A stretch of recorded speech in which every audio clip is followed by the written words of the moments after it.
হাতে মাত্র 600 টাকা থাকলে আপনি চট্টগ্রাম থেকে খোয়াছড়ার জন্য ঘুরে আসতে পারবেন। কিভাবে যাবেন, কি করবেন, কোথায় যাবেন, সব বিস্তারিত থাকতেছে এই ভিডিওর মধ্যে। তো আমি প্রথমে চলে আসছি জিসি, কারণ জিসি থেকে আমি যাবো একেখান, এবং একেখানে আমার অনেক ফ্রেন্ডরা আছে। তারপর ফ্রেন্ডদের সাথে একসাথে আমরা একেখান থেকে খোয়াছড়া জন্নাদের উদ্দেশ্যে রওনা দিই। জিসি থেকে একেখান পর্যন্ত ভাড়া নিবে 15, এবং আমরা একেখান যাওয়ার পরে আমরা গাড়িতে লোকাল গাড়িতে উঠে যাই, এবং লোকাল গাড়ি ভাড়া নেয় আমাদের থেকে জনপ্রতি 50 টাকা। আপনারা সবাই দাম দর ঠিক করে তারপরে গাড়িতে উঠবেন, কারণ গাড়িতে উঠার পরে ঝামেলা করে। আপনারা আগে দাম দর ঠিক করে নিবেন। তারপর আপনারা 40 থেকে 45 মিনিট গাড়ির মধ্যে বসে থাকবেন, এবং তারপর আপনারা গাড়িওয়ালাকে বলবেন আমাদেরকে খোয়াছড়া জন্নার সামনে আমাদেরকে নামিয়ে দেওয়া। তারপর আপনাদেরকে নামাই দিবে, এবং নামাই দেওয়ার পর আপনারা একটু সামনে হেঁটে যদি নাস্তা না করে আসেন, নাস্তা করে নিবেন, এবং তারপর সে অ্যাংলেট কিনে নিবেন, কারণ অনেক বেশি ফিসলা থাকে। আপনারা এখান থেকে অ্যাংলেট কিনে নিতে পারেন। শুধু চাইলে অ্যাংলেট না, আপনারা চাইলে এখান থেকে লাঠিও কিনে নিতে পারেন। এবং অ্যাংলেট এখানে এক এক রকম দাম, 70 টাকা আছে, 30 টাকা আছে, এখন আপনি যেরকম পারচেস। তারপর আমরা নাস্তা করে একটু হেঁটে সামনে চল, এবং তারপরে কয়েকগুলো সিএনজি দেখবেন, সিএনজিতে উঠে যাবেন। আর হ্যাঁ, জনপ্রতি গেলে আপনার থেকে 100 টাকা নিবে। আর আপনি যদি পুরো সিএনজি যান তারপর আপনার থেকে 100 টাকা নিবে। আপনারা যদি ফ্রেন্ড সার্কেল মিলিয়ে যান তাহলে আপনারা অনেক টাকা সেভ হবে।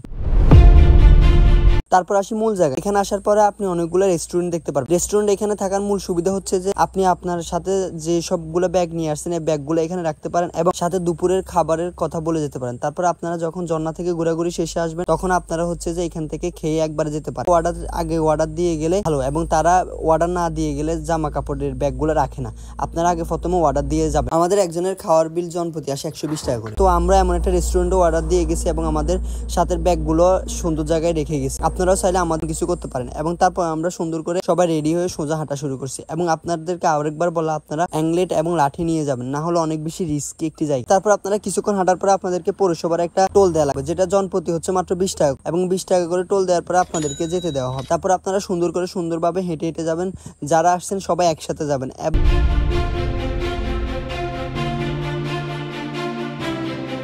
আর হ্যাঁ, যত উপরে উঠবেন তত সেফটি মেনটেন করবেন, কারণ জায়গাটা অনেক বেশি পিছল। আর হ্যাঁ, মানুষ সবসময় মারা যায়, এবং মানুষ পিছলের কারণে এখানে মারা যায়। তারা উপরেও বেশি উঠতে যায়, তখন হয় যে পিছল দিয়ে পড়ে তারপরে মারা যায়। আপনারা সাবধানের সহিত উঠবেন, যেন কিছু যেন না হয়। প্রথম যে জন্নাটি আছে এই জন্নাটি থেকে অনেক বেশি মানুষ মারা যায়। আপনারা এখানে আসলে প্রথমে একদম সাবধানের সহিত উপর দিয়ে উঠবেন, এবং উপরে উঠলে অনেক বেশি পিছল। আপনারা একদম সাবধান উপর থেকে নিচে নামবেন। তারপর প্রথম জন্না শেষে আপনারা চাইলে নাস্তা করে নিতে পারেন, এবং এখানে ডিম, কলা, সিঙ্গারা থাকে। আপনারা চাইলে এখান থেকে নাস্তা করে নিতে পারেন ফ্রেন্ড সার্কেলরা। তারপর আমরা আবার কিছুক্ষণ হাঁটা শুরু করি। হাঁটার পর আবার আরেক ঝর্ণা দেখি, এবং এটা আরো বেশি উপরে থাকে, আরো বেশি সুন্দর। আপনারা যত উপরে উঠবেন তত বেশি সুন্দর। তো আমরা একদম সর্বোচ্চ চূড়ায় উঠছি। আপনারা এমন আমাদের মতো না করলেও পারেন, প্রথম 2-3টা দেখে তারপর আবার হচ্ছে যে নেমে যেতে পারেন, কারণ বেশি উপরে না উঠাই ভালো, এবং এটা অনেক বেশি রিস্কি একটি জায়গা। আর বৃষ্টি হলে তো একদম সাবানের মতন ফিসল হয়ে, আপনারা যারা একটু স্বাস্থ্যবান আছেন তারা একদম বেশি উপরে না উঠলেই ভালো, কারণ পড়ে যাওয়ার রিস্কি থাকে।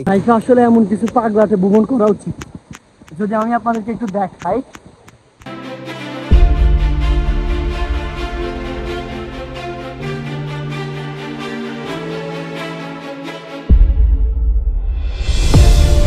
আর হ্যাঁ, আপনারা যারা জোক টোককে ভয় পান তাহলে একটু সাবধানের সহিত উঠবেন, কারণ এখানে জোকও আছে। আপনারা জোকটাকে একটু ফলো রাখবেন, কারণ কখন কোন জায়গা দিয়ে আবার ভিতরে দিয়ে ঢুকে যায়। তো সবাই ভালো থাকবেন, সুস্থ থাকবেন। আল্লাহ হাফেজ, আসসালামু আলাইকুম। আর যারা ইউটিউব চ্যানেল থেকে দেখতেছেন তারা অবশ্যই সাবস্ক্রাইব করে পাশে থাকবেন, আর যারা ফেসবুক থেকে দেখতেছেন অবশ্যই তারা তো একটা ফলো দিয়ে লাইক কমেন্ট করে পাশে থাকবেন। আসসালামু আলাইকুম।